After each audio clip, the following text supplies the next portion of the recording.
Welcome to Testimony, a musician story. Heard at testimonystories.com and narrated by myself, Brown Theory, the music lover constantly seeking positive music. Let's get started.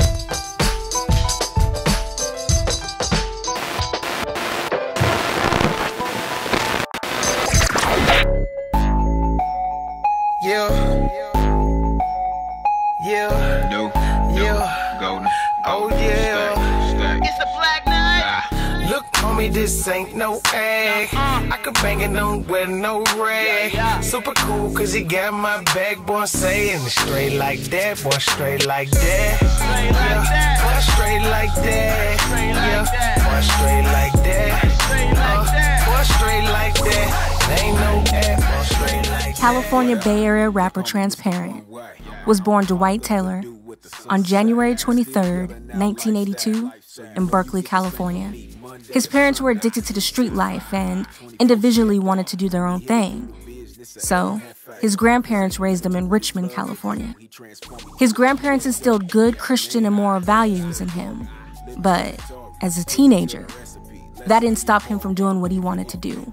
I chose some good decisions, like school was always a big deal for me. My grandparents instilled that early. Education was important. So I never really got bad grades. I was very much about learning. I found out later in life that I'm passionate about research. And so those were some of the things in school. If I didn't know something, I was always trying to find out. Some of my teachers didn't always like that because I was very inquisitive at a young age. But so school, good.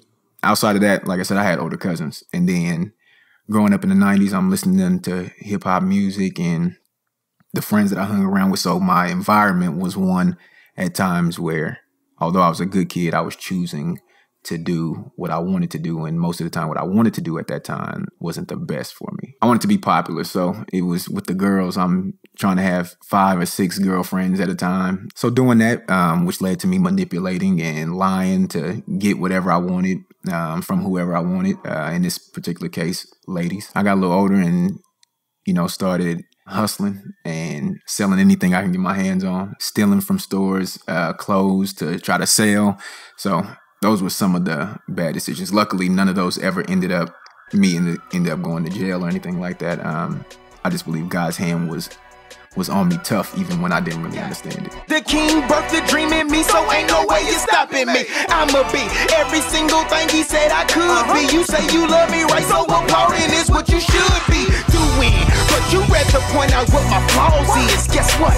He is still using me regardless. Artist, manager, Mr. Motivational, speaker, reaching people international. Some call it boasting, but it's him I boast in. I am just the dirt beneath the broom, let that soak in. Broken in the master's hands, this man be. So watch his master plan manifest, no plan B. Biblically, his grandparents were the perfect example of what it means to be a husband and wife. Young Dwight stayed in church at least 5 days a week with his grandparents. He knew how to play church well, but with his eyebrows being on fleek since he was a youngin', he insisted on playing the ladies as well. So I was in church all the time, and I tell people that you can have the knowledge of a lot of stuff, but until you apply that and truly believe it, then it ends up just being head knowledge. And I like to say it's information only leads to transformation when application is involved, right? And so I got a lot of information from my grandparents. I really didn't understand the value of applying it, and I really didn't understand how to apply it. Hard for me to see what they were talking about as relevant to the times that I was living in. I just had a lot of information, a lot of head knowledge. I knew the religion, I knew rituals. I knew how to play church. I knew how to play the angel in front of everybody, but I'm being a knucklehead outside of the time I'm in those 4 walls. Seeing me, you know I'ma go. Life Nation with me, soon as I vamonos. I'm on this list like the honor roll. You either with him or against him, it's black and white, domino. From the Bay to the K to Australia, we hope dealing in neighborhoods every single day. and it won't stop. Trying to say the lost stay will might be a long shot, but I'm on this mission with mission, diligent with the vision. Been commissioned to get him relentless with this fishing. So when you see my foe up with two twisted, just know I represent it. Plus my father got me winning, so I throw the W for the west side, but that was raised in the south side. East side, I let them know. In the north, going up, hey, where you say I go? Where you say I go? Like what you're hearing so far? Check us out at testimonystories.com. That's testimonystories with an S.com. Where you can hear content for you and about you. Everyone has a testimony. Everyone has a testimony. And we want to hear yours. Tell us how God has transformed your life. Each month, we will select a person to highlight and interview. Find out more at testimonystories.com. Testimony. A musician's story. Testimony, where Christian hip-hop artists give you an exclusive look into their lives and their music. Take a journey into the minds of today's top Christian hip-hop artists as they open up and share about their past, their faith, and their music in ways you've never heard before. Put on your favorite pair of headphones or turn the stereo volume up and A listen. musician's story.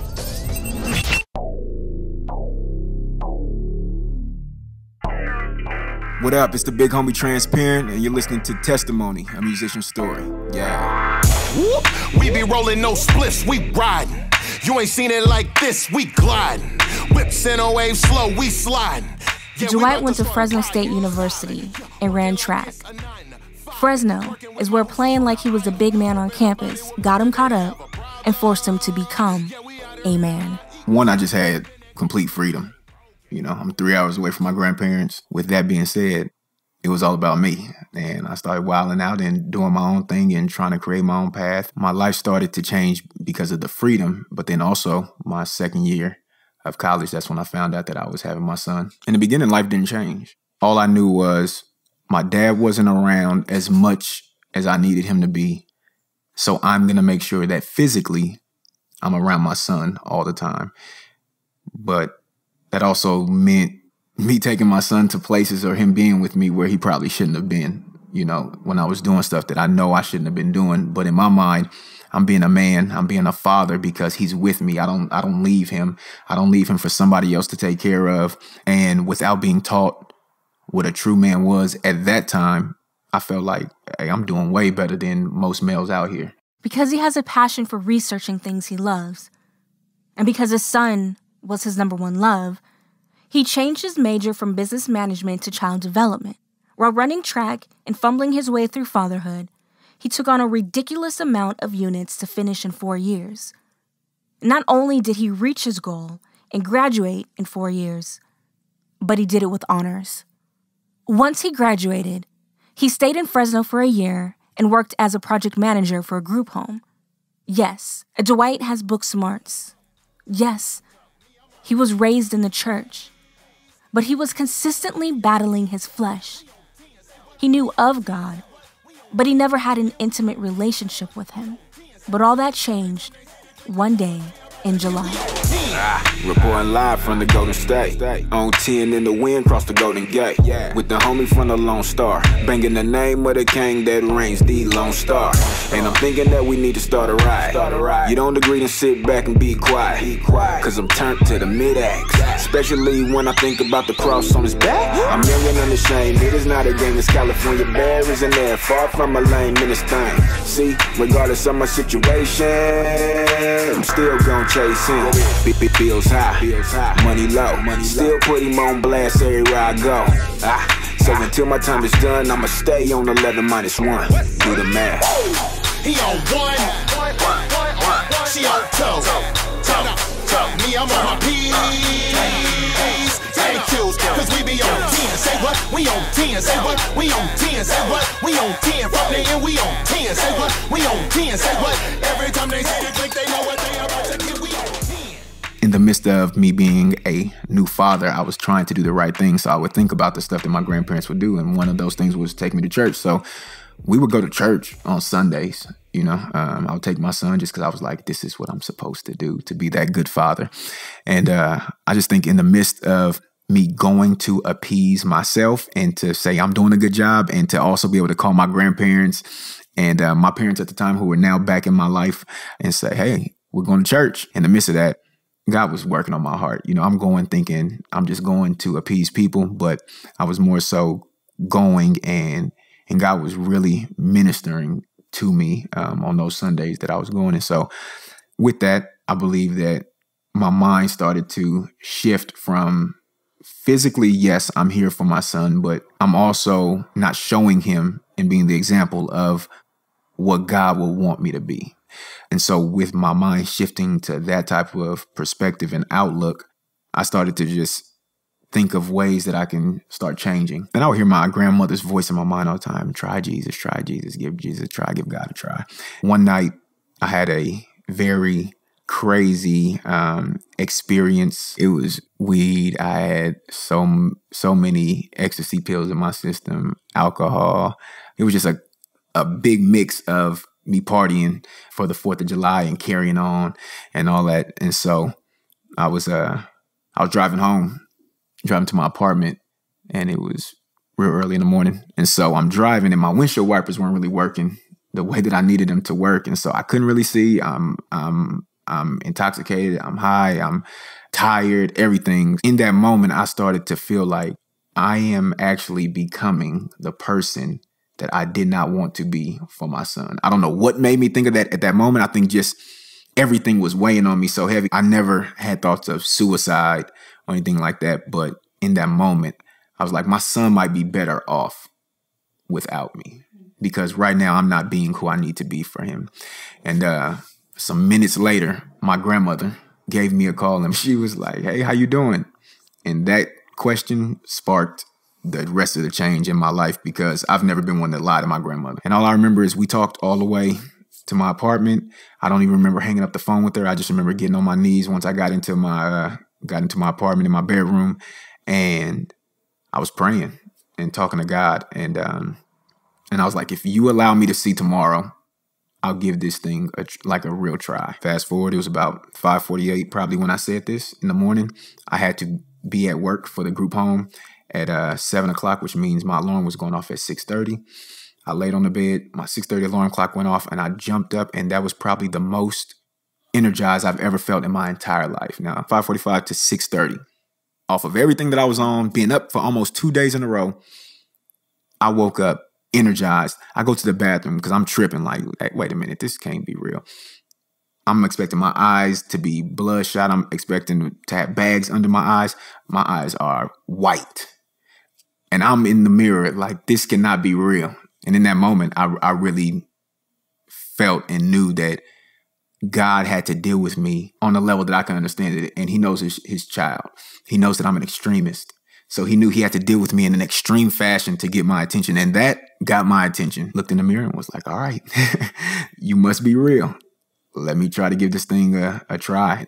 As I'm going to work, I'm throwing old CDs of anything that I was listening to out the window, literally as I'm driving, because I'm an extremist, right? And one of the young boys was there that I was going to take to school later. And before I could say anything to him, he looks at me, he goes, Mr. Taylor. I was like, what's up? He goes, there's something different about you today. And I was like, it is? And he was like, yeah. I said, what? He goes, you're smiling. And I was like, man, let me tell you why I'm smiling. That kid was the first person he witnessed to, but it wouldn't be the last. Dwight moved back to Richmond and started a nonprofit organization. He got married and became a father again to a daughter and stepson. Eventually, that marriage ended. If you cut corners on certain things and don't do the necessary process, then at some point, it's going to come back to bite you in the butt, whatever that is in life. And so I can definitely say not having a solid foundation from the jump and compiling good and compiling bad on top of that is very weighty. And the weak foundation that you have will eventually break. Linking up with solid believers, married believers who've been doing this for a good amount of time and been doing it effectively. Effectively does not mean perfectly. Effectively just means that it's been sustained and it's been kept.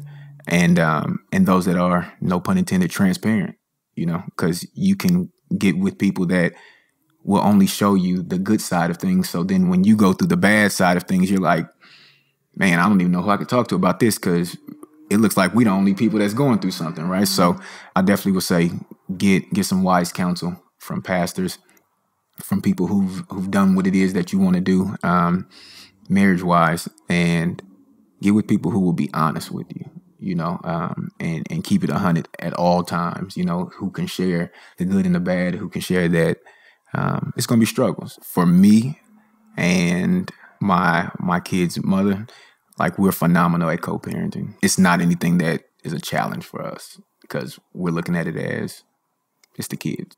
The fact is, it's bigger than the two adults, right? Because the kids did not ask to be in most situations, or in any situation like that. So it is thinking about them first, and putting them first, and making sure that, yeah, what's best for them is the number one priority. Connect with Testimony, a musician story, through social media. Find links to our Facebook, Twitter, Instagram, and more at testimonystories.com.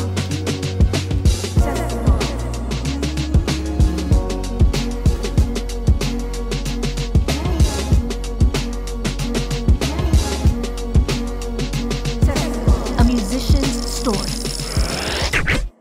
Testimony. A musician's story. Testimony, where Christian hip-hop artists give you an exclusive look into their lives and their music. Take a journey into the minds of today's top Christian hip-hop artists as they open up and share about their past, their faith, and their music in ways you've never heard before. Put on your favorite pair of headphones or turn the stereo volume up and A listen. musician's story.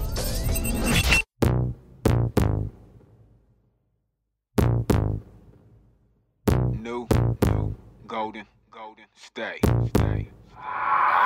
When I step up in the building, they be like, man, who that now? Does everything be shifting? Little left, little right, like, ooh, they be like, man, oh, who that now? Dwight was that little kid entertaining adults at parties with his MJ impressions and Sesame Street rhymes. So it was only natural for him to want to be the next big Bay Area rapper like E40 and Too Short. Once he gave his life to Christ, it was his heart for his nonprofit kids that helped him to shift the content of his rhymes. With a little help from his father, who was a DJ, Dwight transitioned to transparent. My purpose produces passion. My worship influence masses. To shake like the 89 quake, from the darkness to life everlasting. When I step up in the building, they be like, man, who that now? Does everything be shifting? Little left, little right, like, ooh, they be like, man, oh, who that now? He went out and bought me all the necessary tools and built a studio in his garage, which was dope because it was a point of healing for both of us from when he wasn't there, but we were then able to connect on something that we both had a passion for. And it was a phenomenal time in both of our lives, and working on something that we both love about someone who we both love, which is Jesus. It was a showcase with 10 artists. Basically, you just couldn't cuss, so it didn't matter what you was talking about. I probably was the only inspirational, as they called it, artist. And yeah, I ended up winning. And the crazy thing is, I ended up coming in third the year before. That's really when my song One Way exploded. People lost their mind to that song out there that day. And from there, it was just so many people in there who were movers and shakers that song took off and still has a life of its own up until this time based on that one performance. And many things have come from that. Pistol. I ain't turning down nothing but my collar. Want that truth? Holla. I'm trying to give it to the world before it burn up. I only know one way. Turn up. Turn up. Turn up.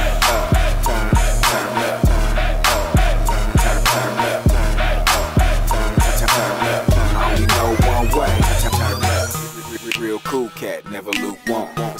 turn your stage down when I perform. And if you entertain, I hope you entertain these supernatural thoughts I'm putting in your brain. How he died, then he rose up.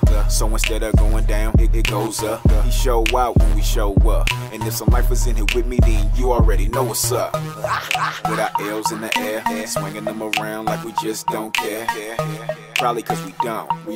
You thinking we gon' stop, silly rabbit? We won't. This is more than a movement, it's a lifestyle, something that you should be in tune with. And I put on for the B-A-Y, dominating on purpose every D-A-Y. I ain't turning down nothing but my collar. Want that truth? Holla. I'm trying to give it to the world before it burn up. I only know one way. Turn up, turn up, turn up. That showcase he was referring to was BET's 2013 Music Matters Showcase in LA. Some of the opportunities it provided included performing at the legendary SOB's Club in New York, being featured on ESPN, and high-profile athletes like boxer Andre Ward and NBA MVP Steph Curry plugging his music. All those are major highlights for his musical career. Personally, he just shared a monumental life-changing experience with his son during his growing into manhood rites of passage. One of the things that I decided to do a while ago, maybe about 2-3 years ago, was not allow my son to walk through life without an understanding of what it meant to be a real man. And when I say real, it's more so a God-fearing man and what that looks like. And around that time, I started researching and trying to find different ways to help my son with that. And actually came up on a book by a guy named Robert Lewis. And the book is called Raising a Modern Day Knight.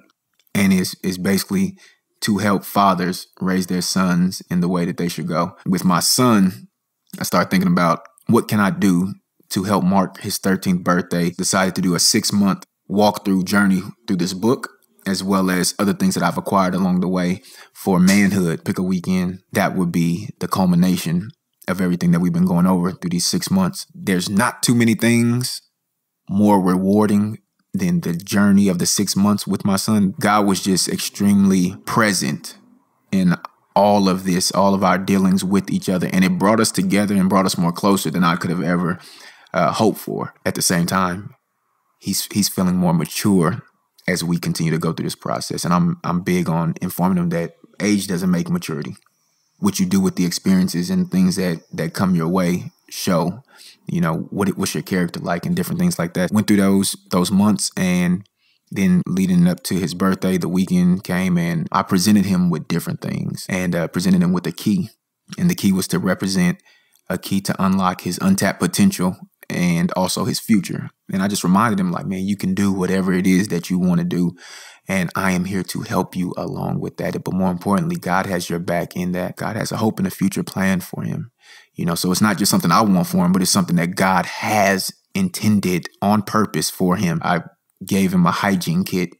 A lot of the stuff that he's always asking me for, Dad, can I have that type of deodorant that you have, or the lotion or cologne? Or some people be like, that's not a big deal. But for young people, them having their own stuff and being able to take ownership of their own stuff, no matter what it is a big deal. Also, I went and got him a checking account to help him start learning about money and saving money and, you know, prioritizing. And so he got his little card, and then I gave him a certificate, you know, saying you have completed your rites of passage. And that probably was like the biggest thing that I felt I could give to him, because it was like a stamp of approval, one, and affirmation, two, but coming from his father, right? He can be affirmed by a whole bunch of other people. He can get approval from a whole bunch of other people. But as a young male, the person he needs to get the approval from and affirmation for him to continue on his journey successfully is his father. And that approval from me is an extension of the approval that God has already stamped on him a long time ago. Like, he was grateful for the little things.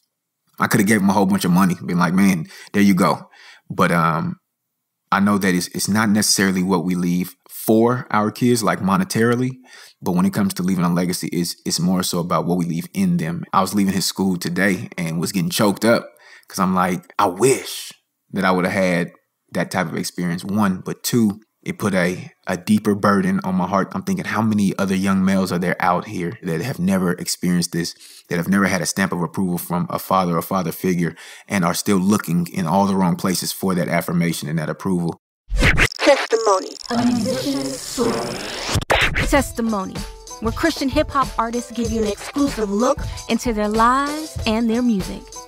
Take a journey into the minds of today's top Christian hip-hop artists as they open up and share about their past, their faith, and their music in ways you've never heard before.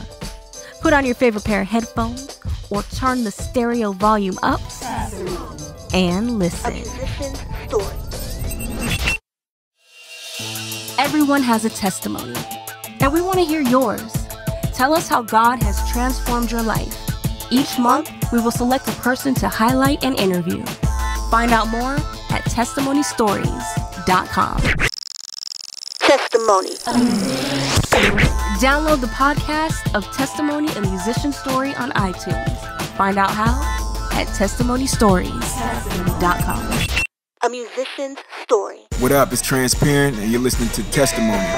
Crazy for the king, some say I need counseling. If you could stack my favor up, it would exceed mountains. Fountains of preferential treatment got me drowning. You might think God is in, but to me, he's astounding. That burden on his heart is real. He plans on fathering generations on authentic manhood, fatherhood, and brotherhood through speaking engagements and conferences. Currently, he is discipling 23 Black middle school boys through his Growing into Manhood leadership group. He spends 3 hours a week with these young men. Additionally, he coaches boys basketball. Right now, he is gearing up for his Music Behind the Walls concert series for juvenile hall detention centers. He will be performing music from his current project, Workin'. AG, boy. Man, I'm out here grinding, yeah, I'm out here working. Got my team with me, yeah, we out here working. Man, it's all we know, that's why we be working. Don't talk about that sleep. Transparent has made it his life's mission to pour into young men. But as he disciples others, who is pouring into him? One of the things that my grandfather always told me to do was surround myself with wise counsel, and so I have some real solid Jesus-loving and God-fearing men that I stay plugged into and stay connected to, who know my good, my bad, and my ugly, and my disgusting. So they can, and they have the green light to pull my card at any time. And they also have the green light to encourage me at any time. And so more importantly than that, I make sure to stay in constant communication with God. If that's through reading scriptures and reflecting, or if that's just through praying, or if that's just through listening, because there's now this 13-year-old looking at every single thing that I do, and he is my accountability, and he doesn't even know it because he's watching, right? I could tell him a whole bunch of stuff. I can make it sound good too. I'm making sure that if I never was able to speak again, that the actions that I have are something that my son can look to and say, I aspire to be that. Work it, let go. Work it,